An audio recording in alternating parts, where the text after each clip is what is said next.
Good afternoon and welcome to the OOH-RAH Report. I am your host, Anthony Kevert, and today is Tuesday, so you all know what that means. It means we are reviewing Monday Night Raw. And this Raw was an interesting one, and not for the reasons that you guys might expect. It was better than last week's episode, but to be honest, it was not by much. The show opens up with Drew McIntyre finally being back after getting COVID.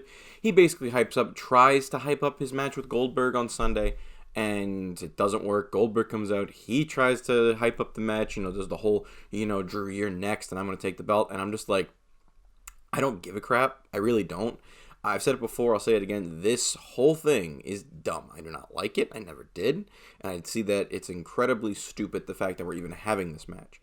And the best part is after that, Miz comes out. And Miz does this whole song and dance about how he's Money in the Bank and how he's going to fucking cash in. And to me, you're telegraphing the end of this match so poorly. And so you're hyping up Goldberg, you're hyping up Drew, and then you'll probably have Miz win, which, yes, it'll piss off fans, but you already pissed them off as is, so what's the point? It's not going to make anybody happier, unless Drew retains entirely, but I'll get to my reviews on my predictions Friday, after SmackDown for the Royal Rumble on Sunday, but I'm telling you, that to me, this is dumb. And, last time I checked, the Money in the Bank is supposed to be this, wild card. Like, you don't know when it's going to happen, and the last two times that it's happened, Miz tried to cash it in at TLC. He supposedly did, and he gets it back, and he's going to say, I'm going to cash into the Rumble. Dummy, just don't. I understand that, this is creative being drained for COVID reasons, I guess, but then it bothers me that SmackDown was really good, and now Raw, once again, starts off slow, and it doesn't get any better. And our first match of the evening is worse, because it's Charlotte versus Shayna Baszler, and this match should be really good. On paper, this is a main event of a pay-per-view match. And it ends really quick with a figure four. And then they're like, oh, okay, here's a 6-woman tag match with the rest of the women that have been going on, that have been hyped for the Rumble. And this is even worse, because it ends in a count-out botch. Are you kidding me? A count-out botch? Really? You're supposed to have the best women's division in the world, which you have one of the best women wrestlers on the planet, if not the best women's wrestler on the planet, in Charlotte Flair in this match. And there's a freaking botched countout? Really? And then they're just like, restart the match. And it's so stupid. I understand you have to at this point you need to, just go with it with the botch and everything, and I get it, but just it's so bad, and you shouldn't have this botch. It's a countout botch. It's something that's so avoidable that you could have just had it, but no, you have to have this botch, and then you have 3 matches back to back to back of just nothing, and there's no storyline progression. We get storyline progression later with Flair and Lacey, which I'll get to that later because it's just pure stupidity. And you don't really do much for the Women's Rumble. You're not building up any of these women as credible threats to win the thing, except maybe Charlotte. But I don't really see what the point of this was. And then right after that, you get another repeat match. Well, we get a few announcements before we get to the next match. First one was that WWE made the formal announcement on Raw last night that the WWE Network will be shutting down in March and moving it to NBC Universal streaming service Peacock, which, okay, I don't have the network. I've had the free version, so it kind of surprises me that they're going to be doing this. It's a win-win for both companies, I think. And yeah, it's just something that, if you're a fan, if you have the network, great, you're going to get Peacock for nothing. If you have Peacock, great, you're getting the network for nothing if you're interested in it. But to me, it's like, all right, cool. You're getting 2 for the price of 1, and that's exciting. But besides that, good for WWE to get $1 billion out of the network for just selling the network, which is hilarious to me, which is supposed to be this big thing, and it wasn't, but I digress. And then there's another piece of news that they announced right after this that annoys me. And it is that they're bringing back Backstage, WWE Backstage on FS1, in a middle-of-the-night time slot no one cares about. And on this, they announced that they are giving away, for free, the first and second entrant in the men's and women's Rumble matches, and the number 30 spot for the men's match. Now, I understand that they've done this before, that they've given away who starts at number 1, who starts at number 30. They've done that in the past. They did it last year. Or 2 years ago, they did it with the winner of the mixed match challenge gets the number 30 spot in each. And I get that that's a thing, but to me it's really dumb. Like, if you could just do 1 and 2, I get it. You know, maybe you could build some storylines with that on backstage. But the number 30 spot is annoying, because you've already announced a lot of people for this match. You get more announcements of who's in the match already. And I gotta say, that's about, I want to say half the field. So between that and the NXT call-ups that you're probably going to get, and then some surprises, you're not leaving in a lot of room for those surprises or those NXT call-ups. You're not really leaving that, especially now that you've given away number 30. That spot, yes, last year it was Rollins, and year before that it was R-Truth / Nia Jax. I get it. But it's just, to me, it's like, you don't need to build the Rumble anymore. It's the Rumble. It's one of the lone things all wrestling fans can agree on that is just awesome. So I don't see the point in why you're doing this. But yeah, I'm not going to watch backstage. I'm not going to look at who the entrants are. I'm going to leave that up for myself on Sunday when I actually watch the Rumble match. So after that, we get another repeat match from last week as Xavier Woods takes on Retribution.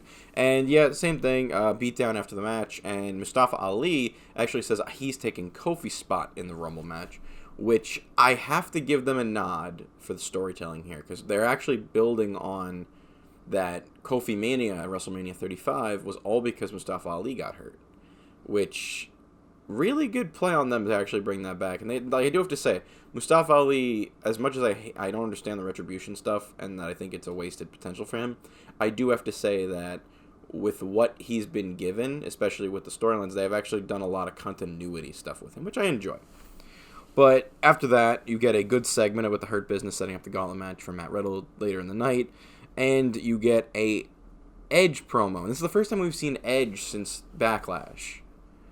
And all he does is say, I'm going to be in the Rumble, which pissed me off at first because, him coming back at the Rumble would have been cool. But also, you can't top what happened a year ago. The way that crowd was, the way that the way he took it in, that's such a magical moment in WWE. You're not going to get that again, especially now where there's no fans in attendance. So, yeah, I get why he was announced, but I still would have liked to see him be just a surprise entrant. And once again, you're kind of leveling the field out for not having that many surprise entrants in this match. But I still like the fact that Edge will be in the Rumble match. So then next is what I think is match of the night, as Sheamus does double duty, as he beats John Morrison, and he beats John Morrison and Miz in a handicap match right after. Good job, good match. I like the way that they made Sheamus pull double duty, and good for Sheamus. They're really building him up, where I do hope that he will get a program with Drew after the Rumble, whether that be for Elimination Chamber or Mania. I'm interested to see where that goes, but yeah, I think this was a good showing by Sheamus, and it does a lot to build him up as a credible threat for the world title. So after that, we get the Ric Flair segment, and this just... Yeah, he's doing stretches with Lacey Evans. I can't watch this in good taste and tell me that it's okay. Ric Flair, I think now you bring him out every now and then. A 16-time world champion, a 2-time Hall of Famer, and you just beat him up verbally, physically. It's so sad. And I don't understand what they're doing with Lacey and Rick and Charlotte. The storyline's not good. It's not. It really bothers me that you can't think of anything else for Charlotte to do. You can't think of anything else for Lacey Evans to do. And you have to have Rick in this feud? I don't see the point in having Rick in this feud. It makes no sense to me, and it really does, just bother me. You can't, this feud sucks, and I want it to end because it's just frustrating to see what are talented superstars being wasted in such a crap storyline. Then after that, you get a match between AJ Styles and R-Truth. Nice palate cleanser. But they're trying to build up AJ as a credible threat for the Rumble. You don't really need to. It's AJ fucking Styles. He's that good. He can win this match. People thought he was going to win in 2016. He can win now. It's not hard. But yeah, and then next up, you get a segment, 2 segments back to back, which I think was kind of repetitive. And I have done is that the match happened here, but that is just a typo on my part. But yeah, they have Alexa Bliss in her segment after Randy Orton was talking about the Fiend stuff. So yeah, the good shit of Raw is finally here, almost 2 hours in. And yeah, Randy's good. He's building himself up for the Rumble. Alexa is phenomenal, and the whole Fiend stuff I love. But what they kind of have to announce is that Alexa Bliss has a title match with Asuka in the main event. the fuck? I'm sorry, but you can't just say, oh, Asuka's going to have a women's title defense on Raw tonight against Alexa Bliss after she beat her last week in what was a crazy match. Like, no. Asuka should not be fighting Alexa. Period. And you're having her fight for the belt now, where does that put the belt? Like, it's not being defended on a pay-per-view, it's being defended on Raw with little to no build. Like, it bothers me, and I'll get into why later. But then you have the nice gauntlet match. Riddle does a really good job showing his strength. And yeah, this builds up Riddle for him to eventually take the U.S. title from Lashley. And I really just hope that this isn't the end of the Hurt Business, because I really like the stable, and I wouldn't necessarily like to see them keep going. So then, right after that, you have the main event. Asuka versus Alexa Bliss for the Raw Women's title. It was a good match. It's the same thing as last week. The shenanigans play out. Alexa goes through some costume changes, and the only thing and it ends in disqualification. Great. It bothers me because this is not something Asuka should be doing. Asuka should be defending the title Sunday against someone. Probably Charlotte, to be honest. I can't think of anybody else who would be credible to the title at this point. If you wanted to do Lacey, you could do Lacey. But I honestly think that there's no reason to have this be a title match. And the best part is, you're having Asuka and Charlotte defend the tag titles on Sunday. So why are you doing this now? Why couldn't you push this to, like, you still have Alexa in the Rumble match, just have her fight Asuka and lose, go stir crazy, and then go murder people in the Rumble. I feel like that would have been better than just having it this way. I feel like you're ruining Asuka, you're devaluing the title by doing it this way, and you have nothing for anyone to do now, and it's really annoying. But I guess that's what you get for having crap creative. And Raw was better than last week, but it wasn't good. There was good stuff in it. The matches were solid. You had Sheamus pulling double duty. The gauntlet match was really good.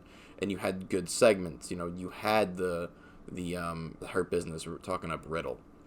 You had the Alexa Bliss, Randy Orton stuff. Oh, yeah, and by the way, the end of this match is Randy RKO's Alexa with burns on his face. That's how much I was, like, not invested, because at this point, it just, like, you knew the foregone conclusion. So, yeah, for a regular episode of Raw, this was good. For the go-home Raw before the Rumble, very lacking. Very, very lacking. You should have had more of Drew, I think. Should have built up that Goldberg match and not telegraphed the ending so much, because that's what you really did, is you kind of just telegraphed the ending at this point.